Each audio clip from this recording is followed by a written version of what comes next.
Most people aren't deceived because they're naive.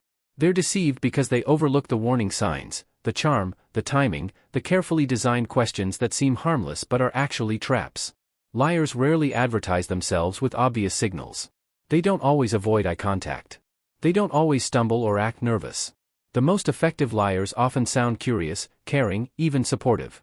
But if you pay close attention, they tend to rely on the same 5 types of questions again and again. Once you recognize them, you'll never hear them the same way.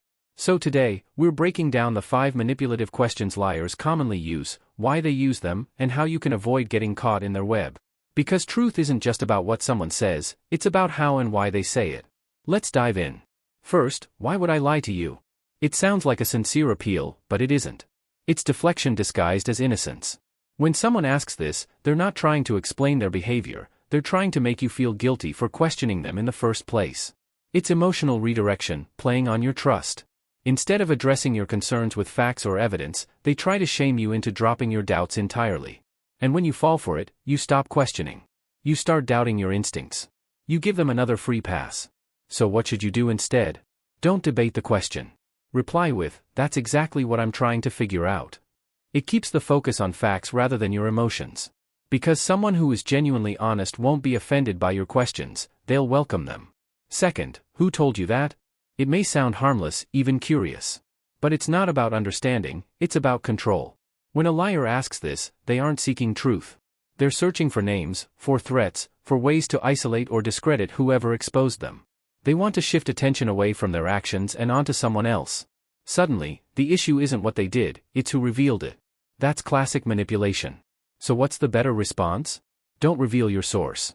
Say, where it came from isn't important, what matters is whether it's true. That puts the pressure back where it belongs. Truth doesn't depend on its origin. Lies do. Third, don't you trust me? Here comes another emotional trap. This question isn't really about trust, it's about control. Liars use it to flip the situation, putting you on trial instead.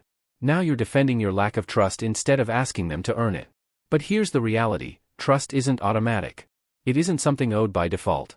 It's built over time through honesty, consistency, and integrity. So when someone demands trust instead of proving they deserve it, that's a major red flag. How should you respond? Try saying, trust isn't requested, it's built. You're not rejecting them, you're reminding them that trust develops over time, not through guilt.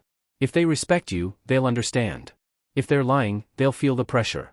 Fourth, are you really going to make a big deal out of this? This is pure gaslighting. It's not about the issue, it's about shrinking your reaction to it. Liars often try to make you feel overly dramatic, too sensitive, or unreasonable. Because if they can make you doubt your response, they can keep the truth hidden. But here's the uncomfortable truth, when someone downplays your feelings to protect their lie, that's manipulation in its clearest form. So instead of backing down, respond with, if it's not a big deal, then why hide it? That turns their logic against them. Someone who is honest won't be bothered by your concern. Only liars treat truth like an inconvenience. Fifth, what exactly are you accusing me of? This one is subtle. It sounds like a request for clarity, but it's actually a power move. Liars use it to make you feel like you've crossed a boundary. They want you to retreat, to apologize, to soften your stance. Because if they can turn your concern into an accusation, they gain the upper hand. The conversation shifts from their actions to your tone. So how do you stay firm? Stay calm and say, I'm not accusing, I'm asking. And I want a clear answer. No emotion, no drama, just clarity. That's how you maintain control, even when someone tries to twist the situation. Final thoughts, liars don't always rely on big, obvious falsehoods. Sometimes they use quiet, subtle questions that put you on the defensive, making you feel guilty for even sensing something is wrong. They don't just conceal the truth, they take control of the conversation. So if you want to protect yourself, learn to listen differently. Don't just hear the words, pay attention to the intent behind them. Ask yourself, is this question seeking truth or avoiding it? Is this person encouraging clarity or making me feel uncertain, small, or mistaken? You don't need to be paranoid, you just need awareness. Because the most deceptive people aren't the ones who stumble, they're the ones who smile, ask harmless questions, and slowly take your trust. So don't be fooled by charm. Don't fall for the script. And remember, real honesty doesn't rely on tricks, it simply tells the truth.